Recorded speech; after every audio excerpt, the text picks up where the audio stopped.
Bonjour, mesdames et messieurs, bienvenue dans ces 5 minutes d'information. On démarre ce Flash Info à la présidence de la République. Le chef de l'État y a reçu hier l'un après l'autre l'ancien Premier ministre français Jean-Pierre Raffarin et Festus Mogae, l'ancien président de la République du Botswana.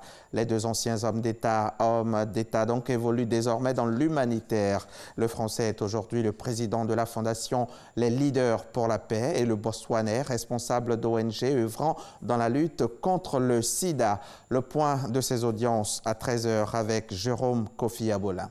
Amadou Gon-Coulibaly était ce week-end à Korogo, dans le nord du pays. Le Premier ministre s'y est rendu pour procéder à l'inauguration d'un hôtel, un complexe hôtelier d'une capacité d'accueil de plusieurs dizaines de chambres de luxe. Fierté de la région. Selon Amadou Gon-Coulibaly, ce complexe fierté donc que la région abrite va participer à son développement touristique. Ami Sissoko, notre correspondante à Korogo, on la retrouvera dans le 13h. Trier, recycler encore. Les objets ont plusieurs vies. La journée du recyclage a été instituée en 1994 aux États-Unis. Elle est devenue journée mondiale en 2018, plus précisément le 18 mars. C'est une initiative qui a rapidement été relayée dans le monde entier afin de présenter les enjeux liés au recyclage. Le thème cette année, c'est le recyclage des déchets solides, la place du secteur privé. Tout à l'heure, à 13h, vous entendrez la déclaration du gouvernement. Lutter contre les incendies, surtout contre les incendies de marché. Le maire de Treichville en fait désormais son cheval de bataille. Albert François Amicha vient d'inaugurer un bâtiment de 4 niveaux, siège du service de sécurité incendie et d'assistance. Le maire de la commune a également fait don de 3 véhicules. Les précisions de Ouattara Amadou Walter. Commune de Treichville, avenue 8, rue 8.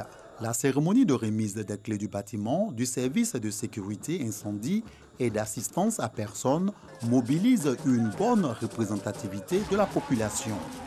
Le conseil municipal a inscrit au titre de ses priorités la question de la gestion des catastrophes. Cet engagement se matérialise ici. Ce service de sécurité incendie, doté d'un bâtiment de 4 niveaux, est équipé de 3 véhicules, dont une ambulance. Nous avons une voiture de transport de troupes, l'ambulance qui va intervenir au cas où il y a des blessés et une voiture de liaison. Ce bâtiment, le rez-de-chaussée et le premier étage pour les secouristes, le 3e niveau pour la police municipale et le 4e niveau, c'est un espace de convivialité. Le coût global est de 60 millions avec 25 millions d'équipements. Le ministre de la Ville, maire de la commune de Treichville, a procédé à la coupure du ruban symbolisant l'inauguration de ce service. Mais avant, François Amicha a rappelé son engagement pour l'épanouissement de ses administrés. Ce projet nous tenait à cœur. Il nous faut à présent lui donner tout son sens à travers des actions de visibilité, notamment la sensibilisation aux risques en vue de prévenir les éventuels accidents et autres drames comme l'historique incendie qui avait fait ravage au Grand Marché en 1996 au tout début de notre premier mandat et qui nous avait inspiré la construction d'un centre de ce genre.